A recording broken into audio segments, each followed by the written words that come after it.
Now, a musical question for a non-musician here. I've always been fascinated by the amount of sound three guys make on stage versus, you know, we go see a band and there's three guitar players or whatever. Is there a huge difference? And I guess a lot of that might be for you, Paulie, or not so much in trying to cover all the guitar parts with three guys. How does that work as a musician? Well, you know, it's called backing track. It's called samples. No, we never use that. Yeah, you know, it's funny because the first band I was ever in with David, I was the rhythm guitar player and singer, and there was a lead guitar player. And it is interesting, the difference. Like, you can do a lot of cool stuff. Sometimes I wish I had the other guy for harmonies or like to layer it so one guy's playing the chords or, you know, acoustic, whatever. But then I did notice when we went to a three-piece after that, it was a four-piece, but it was a singer and three members. Someone else was singing at that point. And I took back and I just played guitar in this band. And it was interesting the amount of space you have when you only have one guitar, one bass, one drums. And people sometimes they're misled to think that the more instruments you have, the bigger the sound. And it's actually not true because the frequencies fight. You know what I mean? It's messy. It's messy. And I realized that. And I guess it's just a certain way you play differently when you're in a trio. There's things I can't do just because I have to fill in that sound. That I kind of play more chord based, and it's just a thicker. Even the way I EQ my guitar. Well, you're more conscious of your parts too. You know, you play some parts that are gonna work and that are gonna ring out live, rather than just go, all right, I'll throw a chord in here. Yeah. Like a chord may not work for that moment. So like if he's playing a lead, it's specific because we know that the bottom end is still gonna fill out that piece. Yeah. And I have the best rhythm section that you can have. I mean, that does really make a difference too. They fill up, so I really can be terrible and it doesn't matter. And I use the best example is like, not that I'm comparing us to them, but Led Zeppelin's a great example. We kind of take that from them because if you really think about it, like Page was very sloppy live. You know what I mean? He really couldn't hold his own live, but the rhythm section held it. So it didn't really matter what he did, kind of. And which is what made what he did cool. Yeah. Because he could do be anything great. he wanted to do almost because Bonham and John Paul Jones were holding it down. It almost didn't Plant matter. and Page could do whatever they want. He could have made like monkey sounds. Right, yeah, absolutely. But here's the sure other, he has. But here's the other thing about Page, and this is one thing that I realized, and people taught me this. It's something I did realize as I had to fill in the sound, is that people like Page played chords that were thicker chords. And like, you know, it's a good example of this is Dean DeLeo in Stone Temple Pilots. Same kind of thing. Instead of playing, let's say, a regular power chord, there's ways to embellish the chord. You know, major sevenths or different positionings, and that's what Page did a lot. And you know, and that I think helps. You know, it's filling in sound with more intricate chords. And not only that, if you think about it, even bands like we're talking about, Zeppelin or Stone Temple Pilots, those are really a three-piece. Yeah. Musically speaking, with Sabbath a vocalist in front of you. Yeah. Right. You know, so really it's not that far off the mark from what these other bands do. It's just that rather than having a separate singer, we just kind of fill that void as well. Yeah. I think the fact that because we're singing and playing our instruments, that's why people notice it. Like Rush and Grand Funk. It's just because, wait a second, it's only three guys. Like he said, Zeppelin really is only three guys musically, too.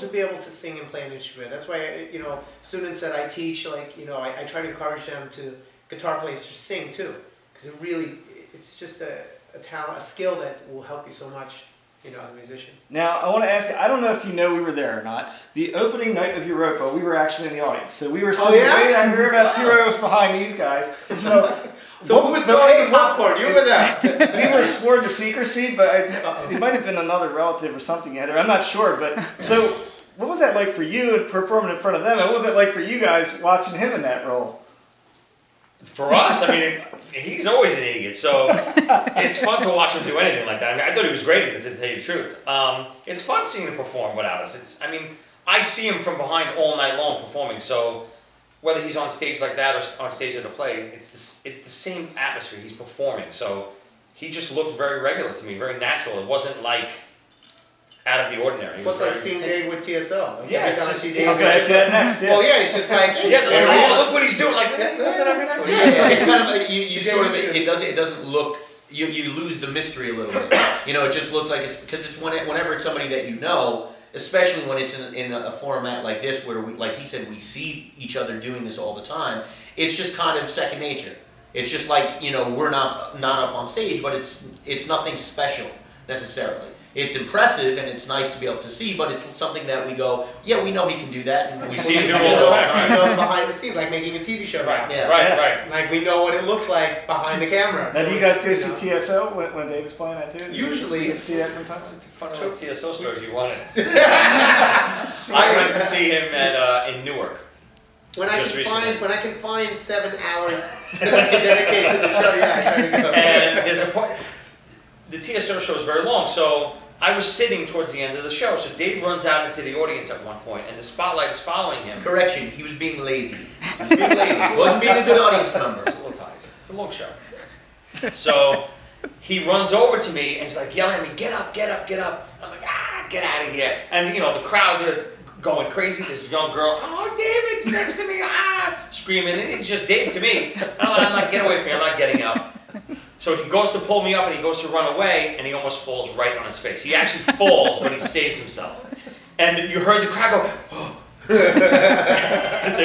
were petrified that he hurt himself, but it was funny. Yeah, I go see him all the time. It's cool doing stuff like that. You know, like for me, that was my first musical or any kind of theater thing. You know, because a TV show is a TV show. It's different. You could stop, you could mess up, and do it again. So it was very interesting. I just to answer your question, knowing the night when I knew they were in the audience still. I was waiting for something. Was that the first night? I don't know. I was there if the it was first night. but It was afternoon. It was a matinee. You were there with my parents, right? Yeah. Yeah, that was the first. I don't remember time. because we were sitting behind you. Yeah, but, Yeah. but I was just waiting for like something from these guys. Look, Like, trust me, just like, we were waiting for something to happen. Right. So that's the only thing, you know. Unfortunately for us, you didn't mess up. Right. So it's not Oh, we were waiting. We had the prop, we had tomatoes, we had everything.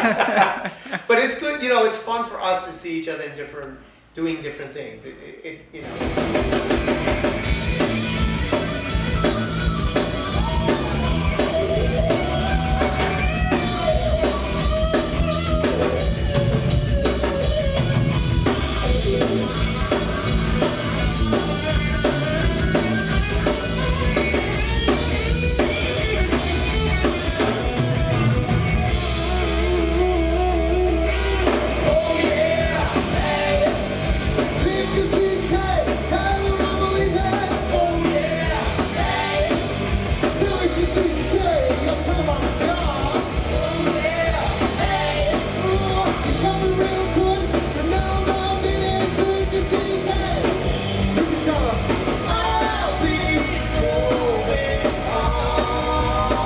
Makes me wonder how you ever have time to actually sit down together and see each other because with you being TSO and you can do it. We know, this is when we were on the road. That's the only time we really do. Is Yeah. everyone's running around doing That's so many plenty of things. time.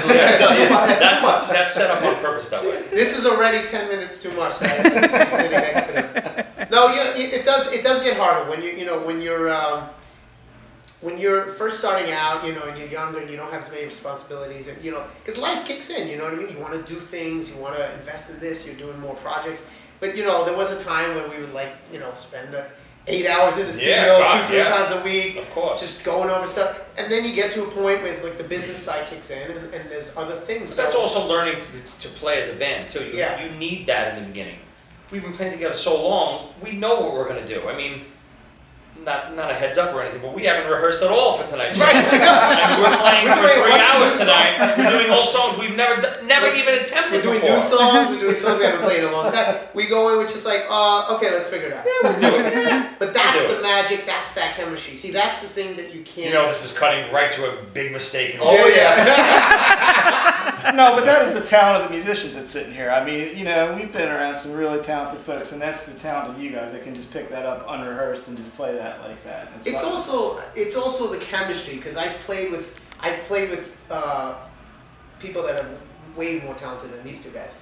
Usually, most people I play with are much more talented than us. No, but the truth is, it is chemistry, because I've played with different bass players and drummers, like in other bands, situations, like here and there, and they have too. And it is a chemistry. You know, that's the thing people don't realize. That's why we fight to keep going with, you know, with this lineup, doing what we're doing, because we know it's like you can't buy that. You know what I mean? Absolutely. You can put a band together, you can make them successful, whatever, but you can't, no matter how much money you have in the world, you can't buy chemistry. Same thing as in love, relationship, no matter how rich you are, whatever, you can't buy that. So when you have it, you protect it, you fight for it. You know, we have that, you know, and we just don't have anything else. So listen, whoever's watching, if you don't know our website right now, Shame on you. but go Shame ahead. on you for not knowing www.zo2.com. Shame on you. Oh, not a zero. It's the letter Z, the letter O, and Facebook. number 2. Yeah, Facebook.com/ZO2Bands. You know, we have YouTube videos and on the YouTube page and Twitter and Reverb Nation. You know, basically all the same stuff. Just if you Google at this point, you can just say Google ZO2. You're probably better It'll off. come right up. There's always good YouTube stuff too. We always, on road trips, we'll always do like a little Goofy stuff. goofy skit or something. Almost like little Z-Rock. Yeah, almost like little snippets of Z-Rock. And don't forget to like the We Want a Season 3. Snippets. We Want Season 3 of ZO2. Don't forget to like that on Yes. the web too. Snip. So Snippets. Snippets. No snippets. Tidbits. Tidbits. He did snippets and tidbits together. You make snidbits. little snidbits Hold on. in the great state of Chicago. It's a ribs. Riblets. That's And this, ladies and gentlemen, is why there are no writers needed on Z-Rock. Just witness episode 1 possibly in a 3-minute conversation on a couch about a snidbit. So Yes, that's a whole thing. About riblets, snippets, tidbits. Yes, which one I is still it? say there's a snippet. There's not. Snidbit. Look that up. A Someone snippet? find out if there's anything called a snippet. If there is, Email me. if there is, I want one for barbecue sauce. I'll make an effort to make some kind of parting shot with whether or not there is indeed a snidbit when I have time to research that. This is K-Rock. I've had so much fun talking with ZO2. We're going to go out and check out their act now. So thank you for watching Behind the Bands, and thank ZO2 for spending the time with us. We love you guys.